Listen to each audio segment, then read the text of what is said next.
வணக்கம் back to my channel again. So இன்றைக்கி நாம் கவர்மெண்ட்டில் கொடுக்குற ஃப்ரீ சீட் பற்றி தான் பார்க்க போகிறோம்.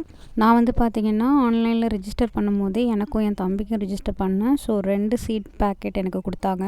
ஒன்ஸ் நீங்கள் ரிஜிஸ்டர் பண்ணி முடித்ததுக்கப்புறமா அந்த ஸ்டேட்டஸ்லேயே நீங்கள் பார்த்தா தெரியும் உங்களுக்கு பெண்டிங்னு காமிக்குதா இல்லை கன்ஃபர்மேஷன் கொடுத்துருக்காங்களான்னு தெரிஞ்சுக்கிட்டு நீங்கள் அதுக்கப்புறமா போங்க. நீங்கள் ரிஜிஸ்டர் பண்ண உடனே உங்களுக்கு ஒரு மெசேஜ் வரும். அதுலேயே நீங்கள் என்னென்ன பேக்கெட் சீடெல்லாம் வாங்க போகிறீங்க, அந்த ஆஃபீஸரோட நம்பர், நீங்கள் எந்த இடத்துல போய் வாங்கணும், எல்லா டீட்டெயிலுமே அதுலேயே வந்துடும். அப்படி இல்லைன்னா அப்ளிகேஷன் ஸ்டேட்டஸில் போய் நீங்கள் ரிஜிஸ்டர் பண்ணும்போது கொடுத்த மொபைல் நம்பர், அப்படி இல்லைன்னா மெயில் ஐடி ரெண்டில் ஏதாவது ஒன்று போட்டிங்கன்னா அந்த அப்ளிகேஷன் ஸ்டேட்டஸ்லேயே காமிக்கும் பெண்டிங்னு இருக்கா இல்லை கன்ஃபர்மேஷன் கொடுத்துருக்காங்களான்னு. அதுலேயே அந்த ஆஃபீஸரோட நம்பர் இருக்கும், அவங்கள நீங்கள் காண்டாக்ட் பண்ணி கேட்டுக்கலாம். தரமான விதைகள்னு போட்டால் அதுக்கப்புறம் டிஎஃப்எல்னு போட்டிருக்கேன். அதுக்கு என்ன மீனிங்னே யோசிக்கிறீங்களா? ட்ரூத்ஃபுல் லேபிள்டு சீட், இதுதான் அதுக்கான மீனிங். ஸோ அந்த பேக்கெட்லேருந்து ஒரு பேக்கெட்டோட சீடு தான் இது. வெண்டைக்காய், கத்திரிக்காய், கீரை, தக்காளி, கொத்தவரை, இது எல்லாத்தையும் தான் அதில் வச்சுருந்தாங்க. ஸோ பேக்கிங் ரொம்ப நீட்டாக சூப்பராக இருந்துச்சு.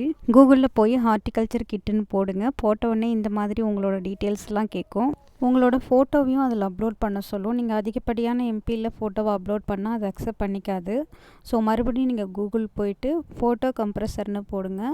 அதில் உங்களோட அதிகப்படியான எம்பியில் இருக்க ஃபோட்டோவை அது கம்ப்ரெஸ் பண்ணி கொடுக்கும். திரும்ப வந்து நீங்கள் டவுன்லோட் பண்ணி அந்த ஃபோட்டோவை இதில் அப்லோட் பண்ணிக்கலாம். இதில் பார்த்தீங்கன்னா 3 ஆப்ஷன் இருக்கும். இதில் நீங்கள் காய்கறிகளை மட்டும் தேர்வு செஞ்சு அதை கிளிக் பண்ணி பார்த்தீங்கன்னா என்னென்ன விதைகள் இருக்குதுன்னு காமிச்சிருப்பாங்க.